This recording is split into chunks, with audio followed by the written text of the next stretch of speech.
Hello guys, welcome back to my channel Rubina lifestyle. আশা করি তোমরা ভালো আছো, আমিও ভালো আছি। তো আজকে একটা নতুন রেসিপি করব, সেটার নাম হচ্ছে মালপোয়া। তো মালপোয়া বানাতে কি কি লাগবে চলো তোমাদের দেখিয়ে দিই। প্রথমে আমি নিয়েছি দুধ। তো দুধটাকে ভালো করে জ্বালিয়ে নিয়েছি। তো এখানে ঠান্ডা করতে দিয়েছি। লাগবে ময়দা, সুজি, চিনি, ঘিটা স্বাদ বাড়ানোর জন্য দেব, বেকিং সোডা, মৌরি আর একটু নুন, স্বাদ বাড়ানোর জন্য নুন দেবো। চলো তাহলে রেসিপিটা চালু করি। প্রথমেই সুজিটা দিয়ে দিলাম,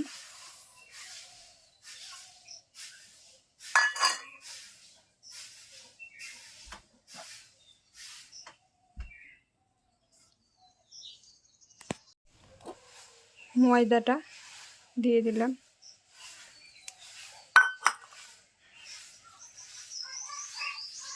একটু নুন দিয়ে দিই স্বাদ বাড়ানোর জন্য,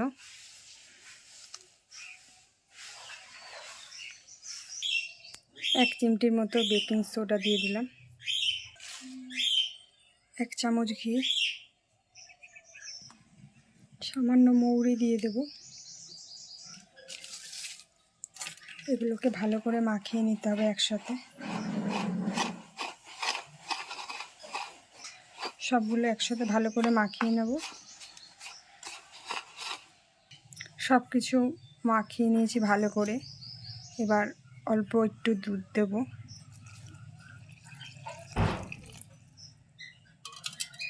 অল্প করে দুধ দেব, অল্প করে আগে মাখিয়ে নিই।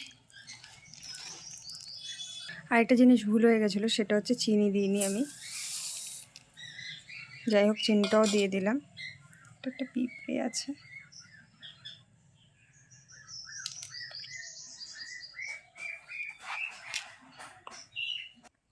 আর একটু দুধ দিয়ে দিই।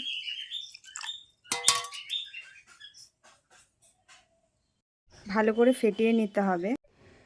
টেস্ট করেছিলাম তো একটুখানি চিনি লাগতো, তাই এটা দেখানো হয়নি তোমাদের, আমি মুখেই বলে দিলাম। তো যে যতটা মিষ্টি খাও সেই হিসাবে দেবে।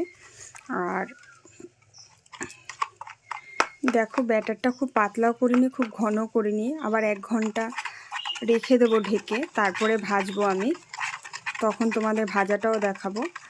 তো এটা বেশি পাতলা করতেও হবে না, ঘন করতে হবে না। আর 1 ঘন্টা ভিজিয়ে রাখতে হবে এই কারণে, যদি সময় থাকে তো 1 ঘন্টা ভিজিয়ে রাখলে খুবই ভালো হয়। যদি না সময় থাকে অন্তত আধা ঘন্টা ভিজিয়ে রাখবে, তাহলে কি হবে, সুজিটা ভিজে যাবে আর মালপোয়াটা নরম হবে, খেতেও ভালো হবে।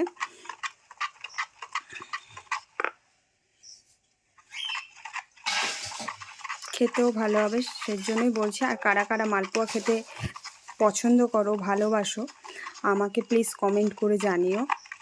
আমার ভালো লাগে না বলবো না, আমি মিষ্টি জিনিস খুব একটা বেশি পছন্দ করি না তো, কিন্তু ভালো লাগে।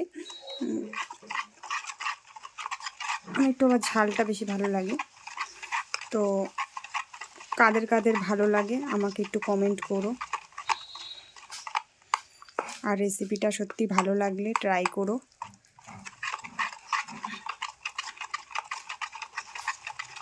এখানে আমার ফেটানো হয়ে গেছে, আমি 1 ঘন্টার জন্য রেস্টে রেখে দেব।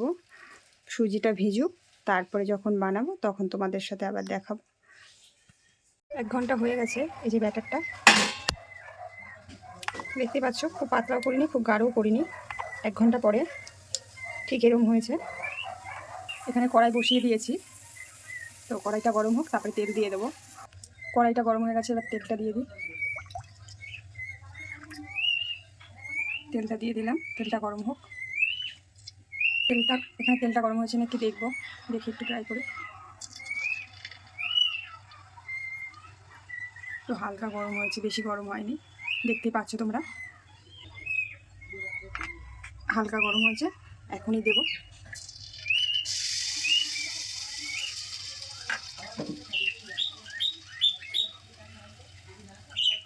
দেখো কত সুন্দর লাগছে। আর এদিকে আমার নুনি আর চিনি শুধু চিল্লাচ্ছে।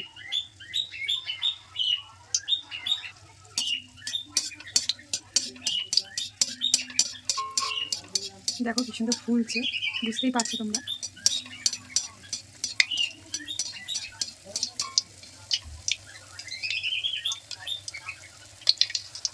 দুই একটা একটু অসুবিধাই হবে, তারপরে ঠিক হয়ে যাবে, যেহেতু তেলটা খুব একটা গরম হয়নি। দেখতে পাচ্ছ কত সুন্দর।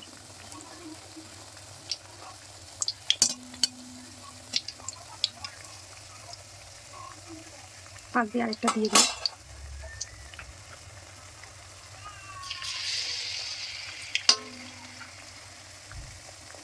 এটাকে উল্টে দিয়েছি, তো এটা এক পিঠ ভাজা হোক, তারপরে আবার উল্টে দেবো।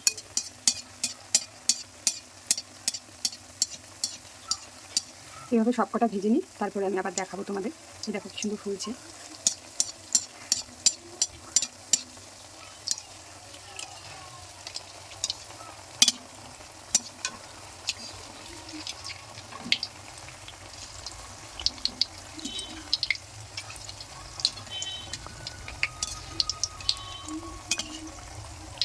দেখতে পেরেছো কি সুন্দর ফুলে গেছে। যাই হোক, সব কটা ভেজে তারপর তোমাদের দেখাচ্ছি। ভাজার পরে সব কটা দেখাবো, কিন্তু দেখো এত সুন্দর পুরো ফুটবলের মতো ফুলে গেছে, তার জন্য আবার একটু ভিডিওটা করে নিলাম। আমার সব ভাজা হয়ে গেছে। মালপোয়াগুলো দেখো এই যে ভেজেছি। তো কেমন লাগলো ভিডিওটা প্লিজ জানাবে, আর রেসিপিটা ট্রাই করবে। আর আপনারা সুস্থ থাকুন, ভালো থাকুন। দেখা হচ্ছে নতুন আরেকটা ব্লগে। আর হ্যাঁ, আপনারা যদি আমার কাছে নতুন কোনো রেসিপি জানতে চান, আর যদি মনে হয়